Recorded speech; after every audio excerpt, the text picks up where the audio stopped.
Nosotros seguimos aquí en Buen Día Uruguay y en esta semana previa a la segunda vuelta electoral hemos decidido convocar nuevamente, porque en realidad estuvieron aquí en el programa en ocasión del lanzamiento de sus respectivos libros, cuando era la novedad editorial, pero ahora con el paso de los meses para, bueno, volver sobre esos libros y sobre todo volver sobre las personas que han sido biografiadas. Bienvenidos a nuestros colegas Esteban Leonís y Antonio Ladra. ¿Cómo están? Muchas gracias. Gracias por aceptar la invitación. Está bien. A uno de los dos se nos va a terminar el curro. Estamos hablando de eso justo afuera. A ¿sí? uno de los dos. Hubo varios escritores, se van quedando ustedes dos. Claro, ahí está. ¿No? Igual va a quedar uno. Dice el biógrafo de Talvi que no se quejen. Talvi dice.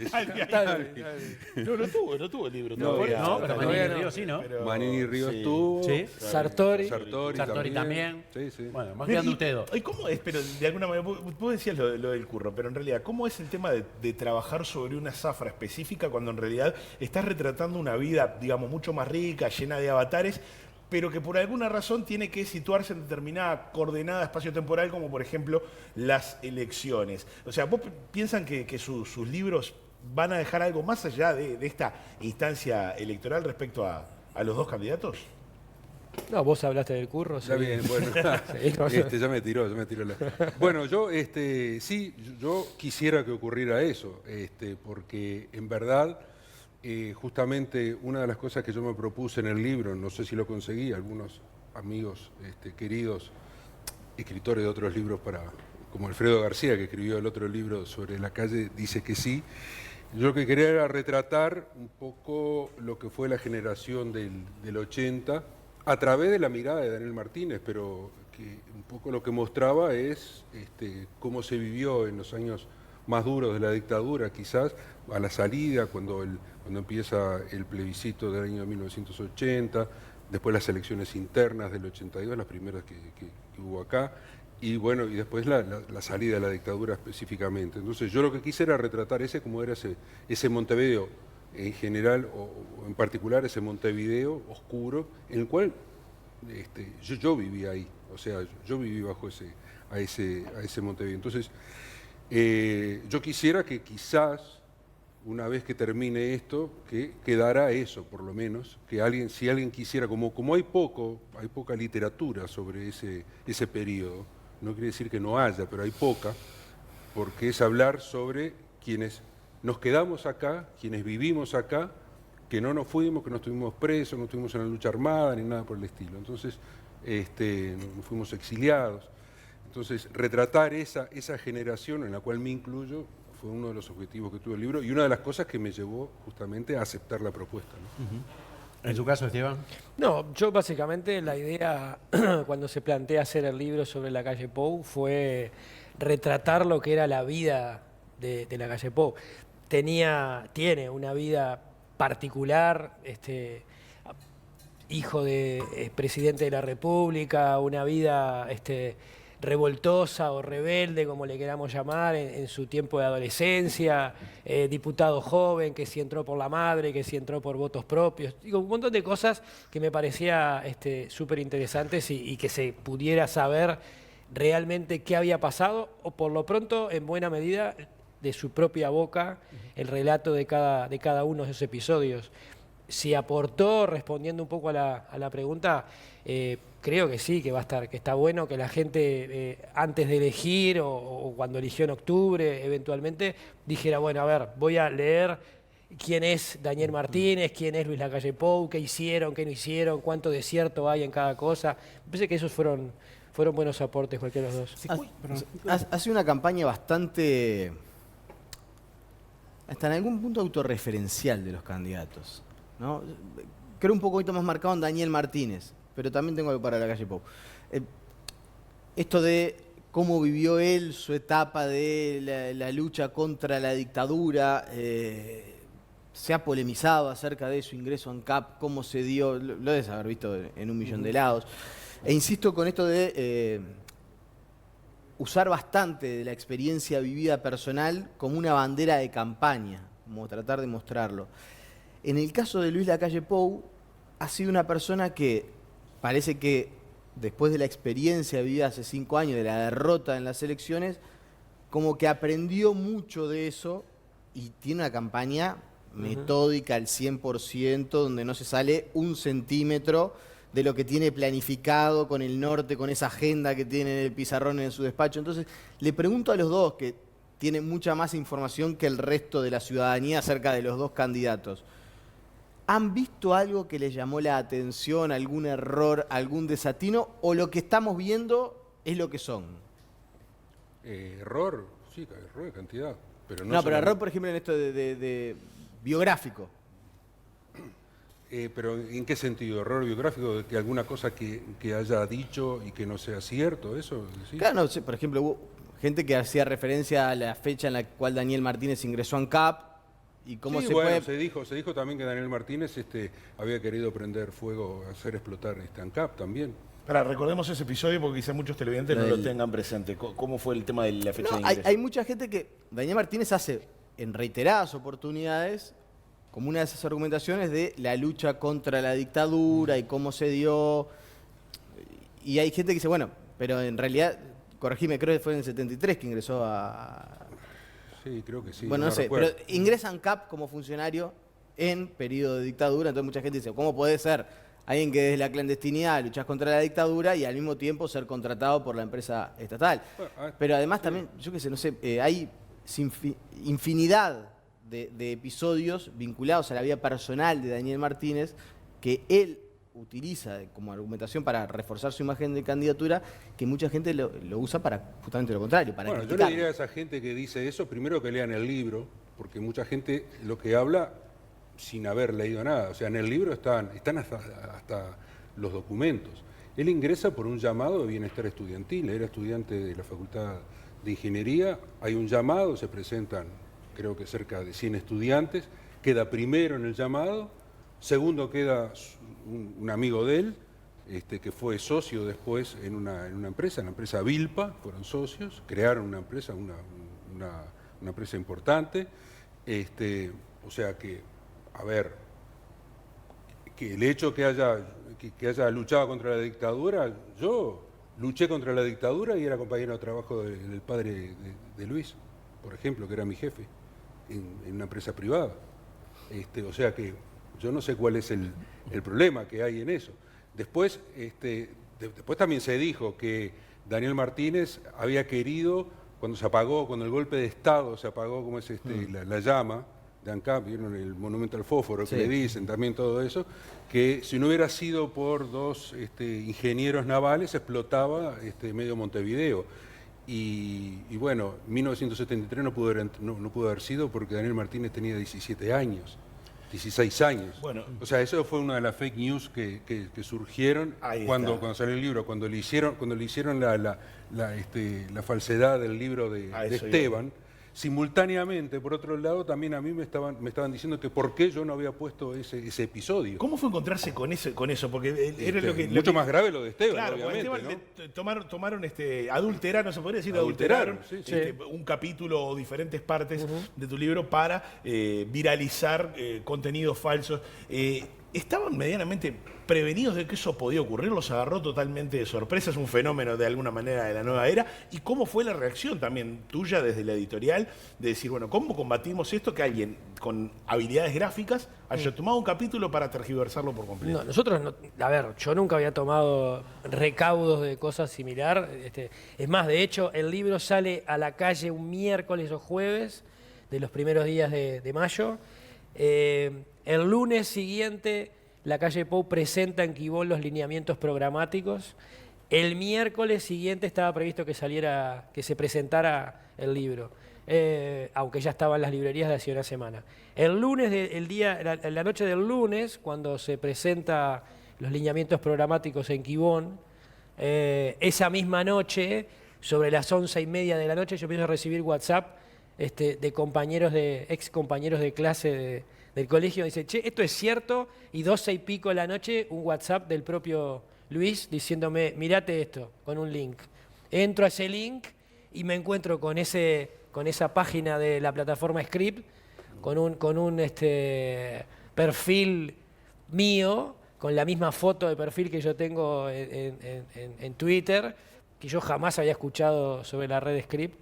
Y empiezo a mirar y veo ese capítulo, y bueno, ahí fue que tuiteo el desmentido y al otro día, bueno, todos los medios hicieron eco del tema. ¿Iniciaste alguna acción? Sí, a ver, tengo entendido no. Luis Lacalle Pou inició una acción a través de Interpol y judicial. Nosotros con la editorial hicimos una denuncia conjunta, pero estamos hablando de IP que están en el exterior, digo, o sea, es imposible, o probarlo al menos. Puede haber conjeturas, pero no hay pruebas de que puede haber pasado. Pero Luis había ganado dos instancias judiciales de gente que escribió eso mismo en las redes. Claro, pero eso era... No, el tema era acá es otra ahí está, cosa. acá se fue de derecho de autor por un lado, Sí, y la violación. Tomaron de- difamación e injuria por otro lado. ¿Tomaron algún recaudo para no sentirse fascinados por los entrevistados? Bueno, yo sí, porque, a ver, fascinado, difícil, ¿no? Sentirse fascinado por Daniel Martínez o por Luis Lacalle Pou, porque son como personajes muy cercanos, digo, no sé, yo estoy diciendo, digo, yo no me siento fascinado por Daniel Martínez, ni mucho Cuando uno menos. se sienta al lado de un ser humano, hay una conexión, que no es lo Sí, mismo haber pero- leído sobre pero esa lo que pasa es que persona, yo ya lo etcétera. conocía. Conversar con esa persona, averiguar sus logros, sus valores, sus esfuerzos, a eso voy. pero Fascinado digo, por ahí, no. pero tentado, quererlo más, entenderlo, incluso hasta votarlo. A ver, yo a Daniel Martínez yo lo conocí en el año 1983 como periodista, cuando él integraba la dirección del PIT, el Plenario Intersindical de Trabajadores, que fue la primera, el germen de lo que fue luego el PIT-CNT, ¿no? Él era dirigente de la Federación ANCAP. Los funcionarios públicos en la dictadura tenían prohibido sindicalizarse. Sin embargo, se habían sindicalizado.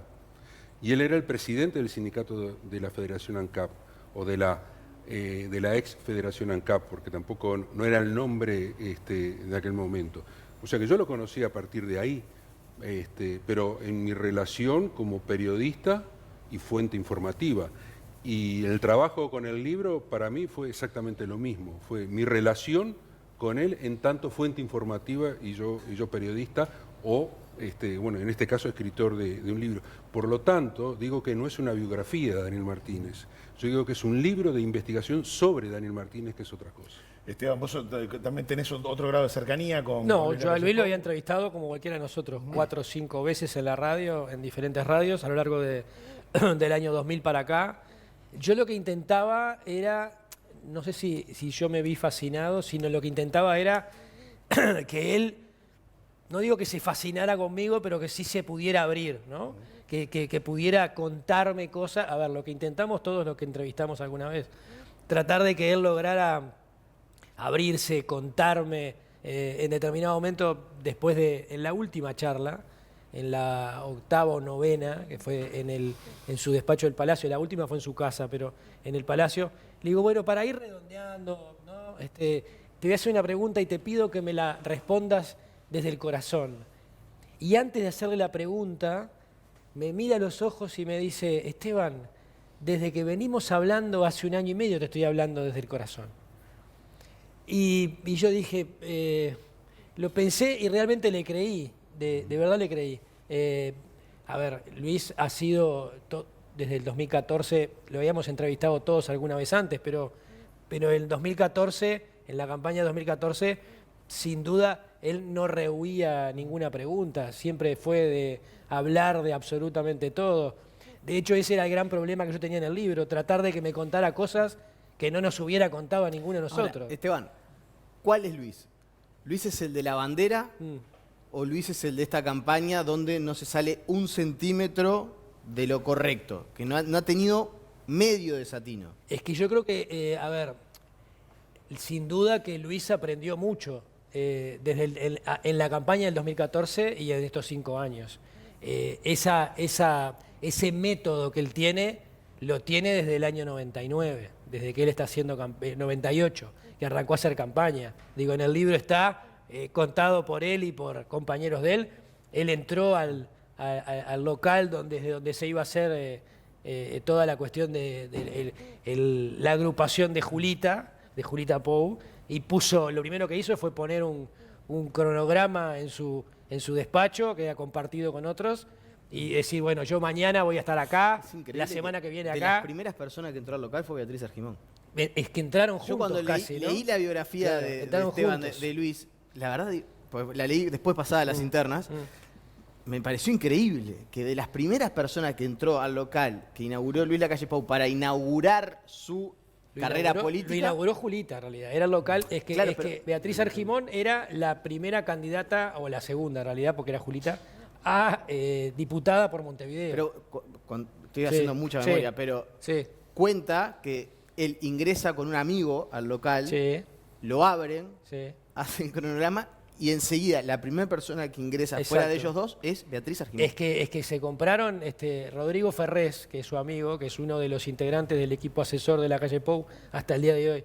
Luis Lacalle Pou y Beatriz Argimón son los tres que cuando entran a ese local, que fue un clásico, ¿no? 18 de julio y Martín C. Martínez, fue la sede donde gana la calle Herrera Claro. en el 89. Y ahí es donde ellos ven todo eso y se van al súper de la esquina y empiezan a limpiar. Y Beatriz Argimón fue de las primeras en entrar con el propio Lacalle Pou cuando asumen los dos por primera vez en el 99. Esteban, en estos Nico decía, bueno, desde la bandera, recordemos, traigamos a tierra aquel no recuerdo en qué departamento En fue, Soriano. en Soriano, cuando demostró sus habilidades circenses, un muy buen estado físico, además, cuando hizo la vertical ahí en Cardona, o algo parecido, la perpendicular. La perpendicular sería en este El caso. ángulo de 90 grados. La calle tiene una aplicación que va contando los días hasta el 1 de marzo de 2020. Sí. Tiene esa aplicación que le va diciendo, por eso él en los discursos dice, cuando faltan, lo viene diciendo hace 300 y pico de días. ¿Cuándo ¿no? decidió poner esa aplicación y decir, bueno, voy a hacer, porque eso habla también de la preparación del candidato para esta instancia? Exactamente cuándo empezó con eso, no sé, pero creo que cuando resolvió, él lo hizo en 2014, cuando él resuelve largarse a la candidatura presidencial, cuando él se queda como precandidato, pues recordemos que él primero tuvo que pasar la valla de los demás precandidatos herreristas, digamos, de Heber, etcétera, Analía Después una Piñeirúa, interna donde ninguna encuesta lo mostraba y favorito. después con Larrañaga, ¿no? Ahí él empezó con la cuenta regresiva, que le servía en los discursos cuando Ahí está decía la bandera. faltan 200 y pico días. Ahí está la bandera, ¿no? Que esa bandera se la enseñó a hacer su profesor de natación en el Club Banco República. Recordemos que él era... ¿Alguno de ustedes hace la bandera, no? Sí, Creo yo que con si la- das vuelta a la cámara. Capaz que sí. Con los apoyos necesarios se puede. Si alguien me levanta con así. una tijera y tela puedo hacer una bandera. Pero le resultó horrible eso, porque le dijo a Tabaré Vázquez, lo espero acá, en la bandera. Y no Sí. fue, de alguna pero- manera, no tuvo un impacto que el que hubiera querido. No. Obviamente, porque estamos hablando de una persona muy joven, desafiando a una persona mayor en su momento, ni que hablar, ya se distanció Tampoco es que le del dijo, hecho de la bandera. tampoco es que le dijo, porque se dijo de todo, ¿no? Se Claro. dijo que había dicho, díganle a Tabaré que a ver si puede hacer esto, después dijo que venga que lo espero acá. En realidad fue que lo espero acá como para debatir. Después Daniel Martínez fue uno de los que se enojó muchísimo en aquel momento, que era senador del Igual, Partido Socialista. Yo ¿no? insisto, ¿no? De la campaña, vamos a ver cómo termina esto el domingo que viene. De la campaña hace 5 años de la calle Pou a esta, hay una evolución. Hay un No hay un abismo. Es muy difícil hacer una campaña cero error. Quedan 3, 4 días. Hasta ahora nadie le puede achacar a Luis Lacalle Pou. Yo incluiría en esto a Beatriz Argimón un error político. Después, que sus asociados... Eso tiene que ver porque, mira, las victorias tienen muchos padres, las derrotas uno solo, ¿no? Entonces, hay que esperar a las elecciones. Para los dos candidatos, digo, ¿no? Si gana Lacalle Pou, es decir, fue perfecto lo que hizo. Ahora, si pierde, le van a encontrar el pelo al huevo. Para los dos candidatos Yo sé le va a lo que ocurrir. dice, que igual puede eventualmente no darle para ganar. Nadie va a poder decir que hizo alguna error en campaña. Lo otro que quería, porque quedó después del debate eso, también salió, y por eso yo consulto a las fuentes de los que lo conocen en su vida. En un momento queda como que en dos intervenciones, en el debate Daniel Martínez dice, me independicé, me dediqué a pelar ajos, y en otro momento había declarado que hasta segundo de facultad vivía con sus padres.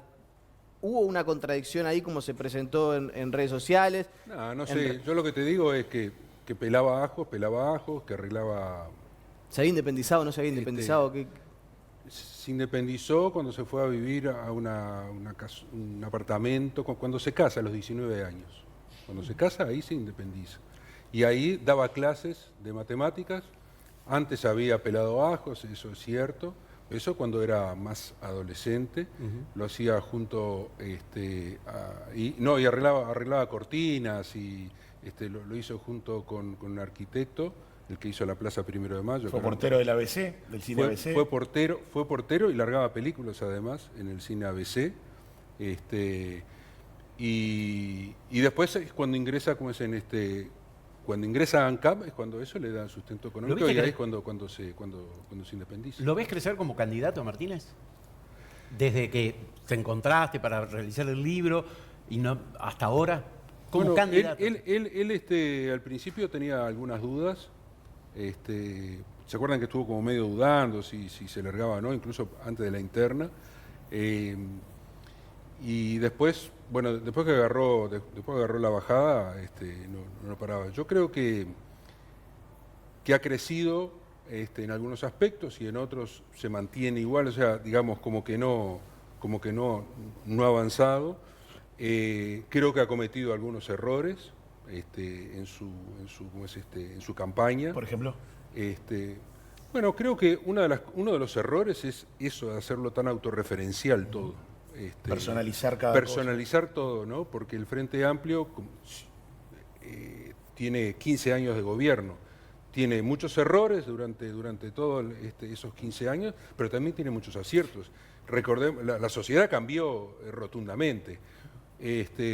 Después, idas y vueltas, porque en diciembre, en enero, febrero, por ahí, Daniel Martínez toma decisiones tipo, acá yo vengo, borro con lo anterior y hago algo nuevo. Y ahora acude a Mujica y Astori, ¿no? Entonces, ahí hay una contradicción en la campaña. Pero bueno, eso lo verán los asesores. Yo de verdad, después que presentamos el libro, lo vi cuando en las elecciones internas, lo vi ahora en esta elección, lo vi 2 veces y no hablamos, y lo vi porque además donde yo vivo en la Ciudad Vieja, está cerca del local de campaña, 2 veces pedí para ir a verlo nomás, para saludarlo, nada más, o sea, ni siquiera hablamos de política. Antonio, pero hablando también de esa coherencia que se mantiene a lo largo de una vida, cuando días atrás en el debate presidencial Martínez dice el programa mandata pero decide el candidato, él de alguna manera a lo largo de su vida sindical, empresarial, está acostumbrado a liderar procesos. Fue una jugada fuerte. Una jugada fuerte, sí. A ver, lo que pasa es que hay un tema que es el siguiente.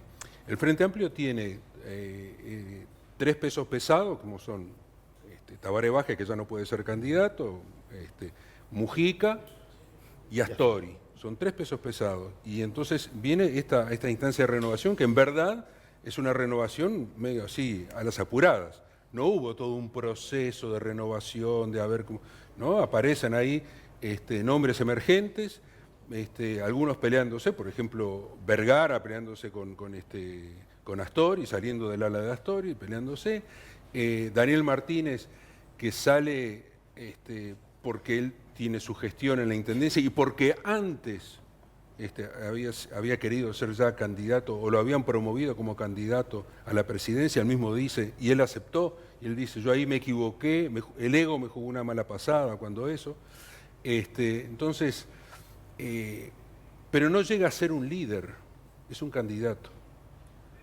Aún es un candidato, no es un líder. ¿Está bien? Entonces, eso es una diferencia importante.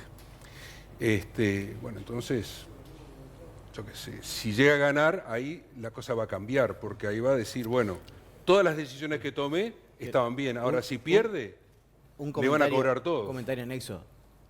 Yo sé y entiendo toda la polémica que se generó por lo que dijo Daniel Martínez, porque para el Frente Amplio es muy caro decir lo que dijo Daniel Martínez. Pero no es ni más ni menos que lo que hizo en la Intendencia. Nadie en el Frente Amplio se va a sorprender que Daniel Martínez resuelva a él y haga la interpretación del programa de gobierno que a él le parezca. ¿Por qué? Absolutamente. Porque definió un gabinete en el cual no contempló al MVP. en primera su primer instancia gabinete de la Intendencia, no tomó una persona del Movimiento de Participación Popular cuando Lucía Topolansky había sido candidata con él. Y después, la verdad, imprimió una impronta de gestión en la Intendencia que no está vinculada a lo que estrictamente mandata el Frente Amplio. Entonces yo entiendo toda la polémica, entiendo lo que se generó, pero no sé, yo no me sorprendo. Por lo menos eso no es sorprendente y obviamente que no que lo dijo consciente de lo que estaba diciendo. También te voy a decir otra cosa, volviendo un poco para atrás. Por ejemplo, el primer capítulo del libro que habla de lo que fue su candidatura frustrada a la Intendencia. Recordemos que en el 2009 él quiso ser candidato a la Intendencia y no lo fue. El famoso ejemplo de la heladera. ¿No? Cuando sale Ana Olivera. Y sale Ana Olivera. Ese capítulo, cuando yo le pedí a él información sobre eso, él se negó. O sea, fue una de las discusiones que tuve, yo me peleé con él. Dije, bueno, yo esto lo voy a... Con esto va a empezar el libro y esto es así. Fue duro para Martínez eso, ¿no? Fue muy duro, pero... A ver, contar la historia esa, como está contada en el libro, donde vos haces una línea de tiempo y ves cómo se fueron moviendo cada uno de los actores para sacarlo del medio, Daniel Martínez, te demuestra cómo se movía la interna del Frente Amplio. Y eso es absoluta responsabilidad mía, sin la anuencia del candidato. Es decir, a ver, el libro no era para el candidato, simplemente yo le dije, bueno, esto va a ir. Me dijo, pero lo que pasa es que me vas a meter en un lío gigantesco, porque él estaba lanzado ya en la interna, ¿no? Le digo, bueno, no saldrá el libro entonces, pero esto va a ser así. Y me consta que después que salió, o sea, cuando estaba por salir el libro, Ana Olivera lo llama a Daniel Martínez para hablarle sobre ese capítulo, porque yo hablé con todos los actores, con Mujica, con Ana Olivera, con Varela, con todos los que estuvieron allí en la vuelta con esos nombres. Y Ana Olivera lo llama a Daniel Martínez a hablarle y dice, yo estoy preocupada por lo que va a salir, no sé cuánto. Y dice, mira, el libro es de Antonio, no es mío. Entonces, un poco para poner en contexto de cómo se movía Daniel Martínez y cómo se movió para esta campaña y cómo era, ¿no? Y entonces yo estoy de acuerdo con lo que dice Nico. Para ir cerrando, si tenemos que hablar de la motivación de cada uno, porque uno puede hacer, digamos, un simplismo y decir, bueno, uno quiere ser presidente, no sé, por ambición. No, yo pensé que la motivación es nuestra. No. Esa de alguna manera... Yo quería ver por dónde iba también, a ver si iba para un lado. Perdón, en este caso. Está bien. Vuelvo a sus sujetos de análisis, sus objetos de análisis, y otro día los convocamos para hablar de sus motivaciones. Ahí está. ¿Dónde van a pasar el verano? Por ejemplo. Ahora en diciembre se cobra derecho a autor, esas cosas. Bueno, es cierto. Permiten mirar alquileres y esas cosas. Por experiencia editorial, se lo digo. En diciembre se cierra, ¿no? Cierra, en diciembre se cierra, tenés como 60 días. Sí, tal cual. O sea, no. Tal cual. Y el día de la feria, la hora de la feria Por de eso, fin de año, la feria del libro. Pero yendo vamos a correr la elección a ver si podemos mantener alguna cosa más. No, por favor. Núñez no aguantaba más. Por ejemplo, si decimos, ¿por qué quiere ser presidente Luis Lacalle Pou? A ver, yo creo que Lacalle Pou quiere ser... Puede tener distintas... Creo que la motivación ha ido cambiando, creo, Primero, cuando él resuelve dedicarse a la vida política, creo que tenía una motivación en particular, que era llegar y cumplir con el sueño propio, digamos, de tener una carrera política. Creo que a lo largo del tiempo fue cambiando esa motivación y creo que hoy la motivación es tal cual la que él dice en algún spot por ahí. Y como termina el libro. Creo que él, más allá de llegar a la presidencia, lo que quiere es irse bien de la presidencia. Es decir, él lo dice por ahí, yo quiero que cuando me vaya 5 años después, el país esté mejor y la gente esté mejor que cuando yo entré. Creo que esa es la motivación fundamental que tiene. Es mucho más que llegar a la presidencia. Creo que él quiere llegar a la presidencia para hacer un buen gobierno, está convencido que tiene la capacidad para hacer un buen gobierno, está absolutamente convencido, en el acierto o en el error, lo veremos después, si es que gana, pero creo que él está convencido que puede hacer un buen gobierno, armó un equipo para eso, él no armó un equipo para ganar las elecciones, armó un equipo para gobernar el país, y creo que su motivación es básicamente esa. Es más, ha dicho en alguna ocasión que después cuando él termine su presidencia, si es que gana, probablemente se vaya para su casa. Habrá que ver después, también lo había dicho. También lo había dicho Mujica, por eso. Lo han dicho todo, ¿no? Lo han dicho todo. Pero bueno, la motivación de él es esa. Que no diga la de los nietos que es joven para ser No, abuelo. todavía no. Y Martínez, ¿por qué quiere ser presidente? Bueno, yo creo que alguien que hace una carrera política con algunos altibajos, porque él estuvo un tiempo que salió de la política, creo que es como un objetivo que lo tiene, que lo tiene cualquier político. Hay algunos que pueden llegar, otros que pueden ser eternamente senadores o diputados o lo que fuera. Pero, de verdad, ¿por qué quiere? Yo nunca le pregunté así específicamente, che, ¿qué querés ser porque querés tener una cocarda acá? No sé, fue... O sea, hasta ahora todo lo que él se propuso lo logró de alguna manera, ¿no? No fue presidente del PIT-CNT, pero integró el secretariado del PIT-CNT, fue presidente de la Federación ANCAP, fue intendente, fue empresario, le fue bien como empresario, bueno, yo qué sé, y ahora está en la política y dice, bueno, ¿qué pasa? Quiero ser presidente, sí, yo supongo que debe pasar por ahí. Muy bien, bueno, un placer haber charlado con nuestros gracias a colegas ustedes. Esteban Lenicia y Antonio Ladra. Así que bueno, suerte para cualquiera de los dos, porque bueno, dependiendo del resultado de la elección se van a vender unos libritos más. Vamos a ver, ojalá. Hace un rato decíamos que debe ser la última vez que nos vemos en un medio. Y sí, porque nosotros vivimos termina. vivimos haciendo balotajes Yo digo, literarios. bueno, ahí está, uno de los dos seguirá. Balotajes literarios. Muchas gracias, Esteban y Antonio. Un placer.